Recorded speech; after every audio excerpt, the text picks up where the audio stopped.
তাকবীর আর তাকবীরে তাহরিমা রুকু সহ দুইটা তাকবীর, আটটা তাকবীর। তাহলে এই কথা যখন বললেন নবীজির গত সময় আমি বলেছিলাম নবীজির গুপ্ত জ্ঞানের রহস্য তিনি রাসূল সাল্লাল্লাহু আলাইহি ওয়াসাল্লাম তার কাছে মুনাফিকদের তালিকা দিয়ে গেছিলেন। এই হযরত হুযায়ফা ইবনে ইয়ামান ফাকালা হুযায়ফা হযরত হুযায়ফা ইবনে ইয়ামান বললেন সাদাকা আবু মুসা আশআরী যেমনটা ঈদের নামাজের নিয়ম বর্ণনা করেছে তিনি সাদাকা শব্দ বর্ণনা করেছে। আল্লাহর হাবিব ঈদের নামাজ এভাবে আদায় করতেন। ধরে বলেন না সুবহানাল্লাহ। এই হাদিস ইমাম আবু দাউদ বর্ণনা করেছে। ইমাম আবু দাউদ কিতাবের নাম রিসালাতু আবি দাউদ ইলা আহলি মক্কা ফি ওয়াসাতি সুনানিহি 27 নম্বর পৃষ্ঠা ইমাম আবু দাউদ বলতেছে যে হাদিসের ব্যাপারে আমি চুপ ছিলাম, নীরব ছিলাম, আমি এটাকে জয়ীফ বলি নাই। ওই হাদিসটা কমপক্ষে হাসান অথবা তার চাইতে অধিক সহিহ। অথবা পাশাপাশি ইমাম জালালউদ্দিন সুয়ুতী বলে যে হাদিসটা সহিহ আও হাসান অথবা হাসান পর্যায়ে। ইমাম জালালউদ্দিন সুয়ুতী রাহমাতুল্লাহ আলাইহি তার শরহে সুনান ইবনে মাজার মধ্যে তিনি বলেছেন হাদিসটা হাসান অথবা সহিহ। ইমাম মুনজিরি রাহমাতুল্লাহ আলাইহি তার তারহিবের মধ্যে বলেছেন হাদিসটা হাসান অথবা সহিহ। আর অনেক ইমাম হাদিসটিকে গ্রহণযোগ্য করেছেন। এবার আসে শরহে মাআনিল হাসান তাহাবি শরীফ হাদিস নাম্বার 7273 নম্বর হাদিস। ঈদের নামাজ 6 তাকবীরের উপরে ইমাম তাহাবি অনেকগুলো riwayat এনেছেন। একজন তাহাবীর নাম হচ্ছে হযরতে কাসিম ইবনে আব্দুর রহমান।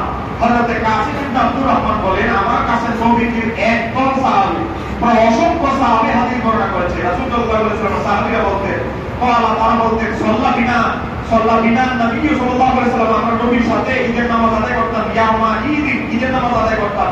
ফাকাব্বারা আরবা তিনি প্রতি রাকাতে 60 তাকবীর করে দিতেন। একটু জোরে বলেন না সুবহানাল্লাহ।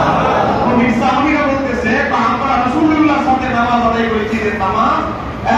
ঠিক আছে ফাকাব্বারা আরবা প্রথম রাকাতে 60 তাকবীর দিতেন, দ্বিতীয় রাকাতেও 60 তাকবীর দিতেন। প্রথম রাকাতে তাকবীরে তাহরিমা সহ 7টা, রুকুর তাকবীর সহ দ্বিতীয় রাকাতে 4টা। এরপরে রাসূল সাল্লাল্লাহু আলাইহি ওয়াসাল্লাম মুসল্লিদের দিকে চেহারা ফিরাইতেন। সুম্মা আকবারা আলাইনা বিওয়াজহিহি হিনা আনসারাফা। রাসূল সাল্লাল্লাহু আলাইহি ওয়াসাল্লাম চেহারা ঈদের নামাজের পরে মুসল্লিদের দিকে ফিরাইতেন ও তারপরে খুতবা দিতেন। এবার আসেন এই হাদিসটি শরহে মাআনিল হাসান সহ অনেক কিতাবের মধ্যে আছে, কিন্তু সময় খুবই কম, এজন্য আমি জাস্ট দুইটা সহিহ হাদিস বর্ণনা করলাম। আমরা বুঝতে পারলাম রাসূল সাল্লাল্লাহু আলাইহি ওয়াসাল্লামের ঈদের নামাজ ছিল কয় তাকবীর? বলেন কয় তাকবীর? তাহলে আমরা 6 তাকবীর ঈদের নামাজ পড়তে কোনো অসুবিধা আছে? কোনো অসুবিধা আছে? ঈদের নামাজের প্রত্যেকদের জন্য একটা সুন্নাত আছে। এখন বলবেন যে হুজুর এটা কি শুধু আপনার জন্য নাকি? এটা আমার জন্য। ঈদের নামাজে প্রত্যেক সারা ঈদের নামাজ পড়াবে তাদের জন্য একটা সুন্নাত আছে। সেটা হচ্ছে দান সৎকার ব্যাপারে মানুষদেরকে মুসল্লিদেরকে উৎসাহ দান করো। আমি যদি আমার নিজের থেকে এই কথা বলে থাকি তাহলে আপনারা এই আমি হাদিসের নাম বড় বলে দিচ্ছি। হাদিসের নাম্বার হচ্ছে নাসাই শরীফের 1579 নম্বর হাদিস। সেখানে পাবেন। তা আপনারা যথাসম্ভব দান সৎকার করার চেষ্টা করবেন। আপনাদের কাছে যাবে একটা জিনিস মনে রাখবেন, ইমাম জালালউদ্দিন সুয়ুতী সর্বসুদূর কিতাবের মধ্যে বাইরে কেউ থাকবেন না। 3 তলা 4 তলা 5 তলা আছে, বাইরে কেউ থাকবেন না। অনেক আগেই রাস্তা ব্লক করে ফেলে, অনেকে উপরেও যেতে পারেন, অনেকে মনে করেন উপরে পড়ে গেছে, হ্যাঁ, আর খালি নেই জন্য রাস্তায় মনে চলে আসছে। যাই হোক, এবার আসে হযরত আব্দুল্লাহ ইবনে আব্বাস রাদিয়াল্লাহু তাআলা বলেন ইমাম জালালউদ্দিন সুয়ুতী সর্বসুদূর কিতাবের মধ্যে নকল করছেন কি ঈদের দিন ফজরের সময়, বলেন না ঈদের দিন কোন সময়? ফজরের সময় আপনার বাবা, আপনার দাদা, আপনার দাদা তারা যে জায়গায় কবরস্থ হয়েছে, কবর দেওয়া হয়েছে, তাদের রূহটাকে আমার আল্লাহ একটু সামান্য সময়ের জন্য ছেড়ে দেয়। তারা আপনার দরজায় করে উঠতে পারে না, অনুমতি দেওয়া হয় নাই। দরজা দাঁড়াবে, দাঁড়ানোর পরে আপনার বাবার রূহ, আপনার দাদার রূহ, আপনার মায়ের রূহটা বলতে থাকবে ও আমার সন্তান আব্দুর রহমান, ও আমার সন্তান আব্দুল করিম, আজকে যদি সারা রমজান গেল আমার জন্য কিছু দান সৎকার করলাম না, করলাম তাহলে একটু শিক্ষিত নাম গাও আসতে কোন রকম গাও আছে। ও আমার সন্তান আব্দুর রহিম, আব্দুল করিম, তুমি আমার জন্য আজকে একটু দোয়া করো, আমার একটু খবরটা দেওয়ার পর আমার জন্য কিছু ইসারে সওয়াব করো, আমার জন্য একটু ক্ষমা প্রার্থনা করো। কারণ ঈদের নামাজের পর থেকে আবার আমার জন্য আগে যেভাবে ঈদের রমজানুল মুবারকের আগে আমার কবরে আযাবে আমি গ্রেফতার ছিলাম, ঈদের নামাজ আদায় করার পর আমার এটা শুরু হয়ে যাবে। ও আমার সন্তান, আমার জন্য কিছু দান সদকা করো, ইসারে সওয়াব করো, আমার জন্য কিছু আল্লাহর দরবারে ক্ষমা প্রার্থনা করো। একটু ধরে বলে একটা সুবহানাল্লাহ। কিন্তু আমরা হয়তো এটা অনুভব করতে পারি, আমার আপনার আত্মীয় স্বজন আমাদের কাছে হাত করে থাকে, এই বিপদে সকালবেলা এসেছে, আমাদের ঘরের দরজায় গলা নেড়েছে, আমরা যেন তাদের জন্য দোয়া দরখাস্ত ইসারে সওয়াব করে কিছু দান সদকা করি।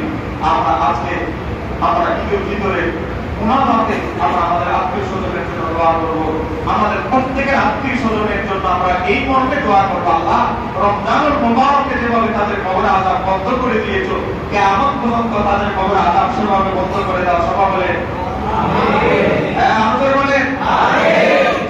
তো যে কথা বলতেছিলাম, তো ঈদের ভিতরে একটা কর্মসূচি, সেটা হচ্ছে আমরা ইফতার সদকাতুল ফিতরগুলো আদায় করব, যাতে আদায় না হয়েছে ফোন করে ক্লিয়ার করে দেবে। আর ঈদুল আজহা এটা শুক্রবার।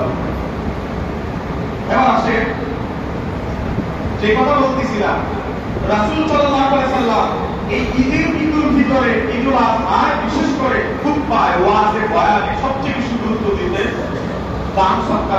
দান সদকা মসজিদে হতে পারে, গরিব মিসকিন হতে পারে, অসহায় মানুষ হতে পারে। মনে রাখতে হবে রাসূল সাল্লাল্লাহু আলাইহি সাল্লাম দান সদকার ব্যাপারে একটা কথা বলেছেন। কি বলেছেন? সহিহ মুসলিমের হাদিস। আমি মাঝে মাঝে অনেক মানুষ আমাদেরকে ফোন দেয়, বিশেষ করে বই থেকে নাম্বার নিয়ে অনেকে এমন অবস্থায় ফোন দেয় যারা আত্মহত্যা করবে পথ বেছে নিবে, এমন অবস্থা যে হুজুর আত্মহত্যা ছাড়া কোনো উপায় নাই, এমন সিচুয়েশনে এমন অবস্থায় আমাদেরকে ফোন দেয়। আমরা তাদেরকে পরামর্শ দিই। অনেক সময় বড় বড় বিপদে মানুষ পড়ে, ফোন দেয়, পরামর্শ দেয়। রাসূল সাল্লাল্লাহু আলাইহি সাল্লামের একটা হাদিস আমি সব সময় বলি, রাসূল সাল্লাল্লাহু আলাইহি সাল্লাম চায় না তার একটা উম্মত দুজনে যাক। বলেন আল্লাহ হাবিব এটা চায়? একটু ধরে বলতে হবে চায়?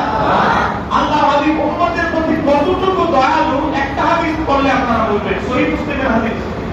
রাসূল সাল্লাল্লাহু আলাইহি সাল্লাম বলে, উম্মত তোমরা একটা খেজুর দান সদকা করে হলেও নিজেকে জাহান্নাম থেকে বাঁচাও। একটু ধরে বলেন না সুবহানাল্লাহ। মানে তোমরা কোনো না কোনো নেক আমলে লেগে থাকো, অন্তত কোনো না কোনো আমল, কোনো না কোনো উসিলা আল্লাহ তোমাকে উসিলায় জান্নাতে দিতে পারে। আল্লাহ হাবিব বলতেছে একটা খেজুর সদকা করে হলো তুমি জান্নাত কামাও। ও বাবা, একজন পতিতা খারাপ মহিলা, সে একটা ব্যাংকে ক্ষুধার্ত ব্যাংকে পানি দেওয়ার কারণে, সহিহ বুখারীর হাদিস, ক্ষুধার্ত ব্যাংকে এভাবে পানি খাওয়ানোর কারণে এভাবে ওই মহিলাটা জান্নাতে যাবে। কেন? কারণ ওই ক্ষুধার্ত ব্যাংকটা অসুস্থতার কারণে তার জায়গা থেকে লড়তে পারছিল না, চলতে পারছিল না, সে মরণ ফাঁদে অবস্থায় আছে।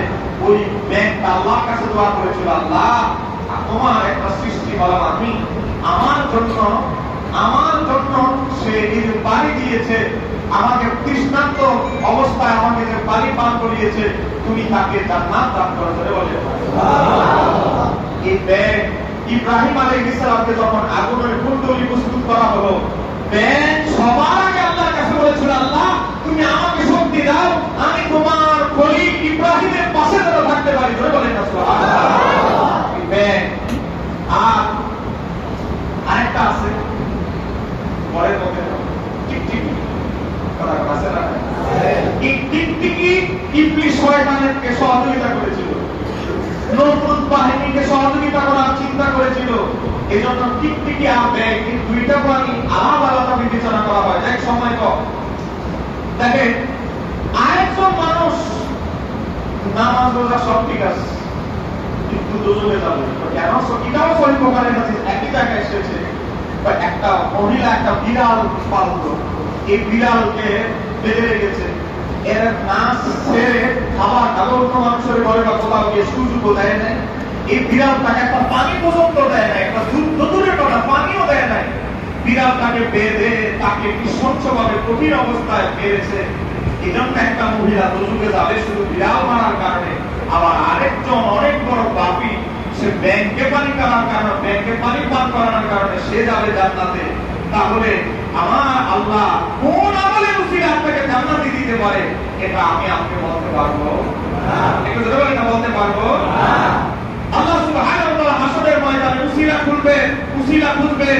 এজন্য আমরা যত আমলই করার চেষ্টা করব, প্রত্যেকটা আমল আল্লাহ এবং তার রাসূলের সন্তুষ্টির জন্য আমরা আলাদা করব। এটা মনে রাখতে হবে মাথায়। আমরা প্রত্যেকটা জিনিস আপনি অল্প আমল করে মনে রাখতে হবে, এই আমল যেন আমি মানুষকে সন্তুষ্ট করা, মানুষ দেখো, মানুষের মনোরঞ্জন যেন কলবে না আছে। আপনি যত বড় তামচিল হন, নফল রোজাদার হন, আপনার রিয়া যদি থাকে, মানুষকে দেখানোর লৌকিকতা যদি আপনার কলবে একবার জন্য আসে, গোটা আপনার জীবনের সমস্ত আমল, আপনার যে আমলটা আমল সব বরবাদ হয়ে যাবে। আমার আল্লাহ বলবে তুমি তো অমুককে খুশি করা, মানুষদেরকে খুশি করা তোমার কলবে আলাদা ছিল, আমার আল্লাহ আলাদা ছিল না। আমি আল্লাহকে খুশি করা আলাদা ছিল না। যাও অমুকের কাছে, অমুক মেম্বারের কাছে, অমুকের কাছে, তারে খুশি করা তো তোমার উদ্দেশ্য ছিল, তার থেকে সওয়াব দাও। এজন্য প্রত্যেকটা দান বলে, প্রত্যেকটা আপনি নফল নামাজ বলে, প্রত্যেকটা সেক্টরে চিন্তা রাখতে হবে আমরা ইবাদত করবো কার সন্তুষ্টে, আল্লাহ। কাকে দেখানোর জন্য? কে দেখলো কে দেখলো না এটা চিন্তা করবে না। কে খুশি হলো, আমার নামাজ বললো, মুসল্লি বললো, এটা করে আনবে তো শেষ শেষ। এজন্য রিয়া অনেক বড় কঠিন জিনিস। আমার নবী বলেছেন মুসনাদে আহমদ হাদিস আবু উমামা থেকে বর্ণিত, আমি আমার উম্মত শিরিক করবে এটা ভয় করি না, কিন্তু আমার উম্মত একটা ছোট শিরিকে অংশগ্রহণ করবে ভয়। সেটা কি? তো সেটা হলো রিয়া, লৌকিকতা, মানুষদেরকে লোক দেখানো। আল্লাহ সুবহানাহু ওয়া তাআলা আমাদের প্রত্যেকের রোজা এবং তারাবি লাইলাতুল কদর কবুল করুন। সবাই বলেন আমিন। আমাদের মসজিদের পঞ্চম তলা টাইলসের কাজ চলতেছে, তৃতীয় এবং চতুর্থ তলা টাইলসের কাজ শেষ, কমপ্লিট, সমাপ্ত হয়েছে। সবাই বলেন আলহামদুলিল্লাহ, আলহামদুলিল্লাহ। ঈদুল ফিতরে, ঈদুল আযহায় আমরা টাইলস ছাড়া নামাজ পড়েছি। এবার ঈদুল ফিতরে আমরা টাইলসের মধ্যে যার উপরে নামাজ পড়তে পারছে, এজন্য আপনারা খুশি না বেজার? আরো আমরা আল্লাহ দরবারে শুকরিয়া আদায় জানাই। সবাই বলে আলহামদুলিল্লাহ। আমরা চাই পঞ্চম তালার কাজটা হয়ে যাক, হয়ে গেলে কি হবে? আলহামদুলিল্লাহ আমরা বলতে পারবো যে আলহামদুলিল্লাহ আমাদের পঞ্চম তালা অন্তত টাইলস, আমাদের অন্তত মানুষ আরামে সুন্দর করে নামাজটা পড়তে পারবে, এই টেনশনটা শেষ। আপনারা কষ্ট করে আমাদের ঈদের নামাজের পর আমাদের লোক যাবে, কোয়ালা নিয়ে যাবে। আপনারা যতটুকু পারেন চেষ্টা করবেন, ইনশাআল্লাহ। আলহামদুলিল্লাহ আপনারা দিতেছেন বলেই তো কাজ করতেছে। এগুলো তো কোনো ব্যক্তিগত কারো পক্ষ থেকে টাকা নয়, আপনাদের 20 টাকা, 50 টাকা, 100 টাকা সহযোগিতা কিন্তু 3 তলা 4 তলার কাজ হয়েছে। তো আমি এই জন্য বলবো, ঈদুল ফিতরের দিন সকালবেলা আপনার আব্বা আম্মা দাদা দাদি কবর থেকে আপনাদের কাছে দান সৎকার জন্য প্রার্থনা করেছে। এই উসিলায় আমি কোনো ব্যক্তিকে, কোনো সংগঠনকে টাকা দিতে বলছি না, এই দানটা দিবেন আল্লাহর মসজিদে। আমি 2 জুমায় বলেছি, এখনো বলছি, এই মসজিদগুলো এমনি এমনি হয় নাই।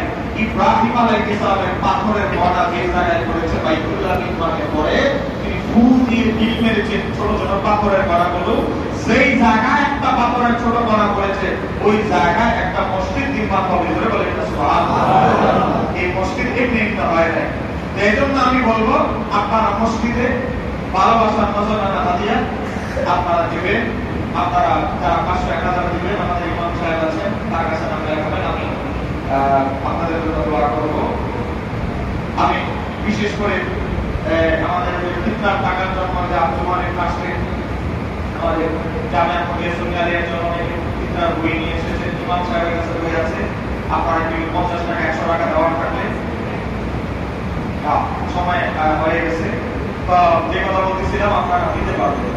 আমাদের ইমাম সাহেবের কাছে 50 টাকা 100 টাকা নামাজের পরে আপনারা দিতে পারবেন।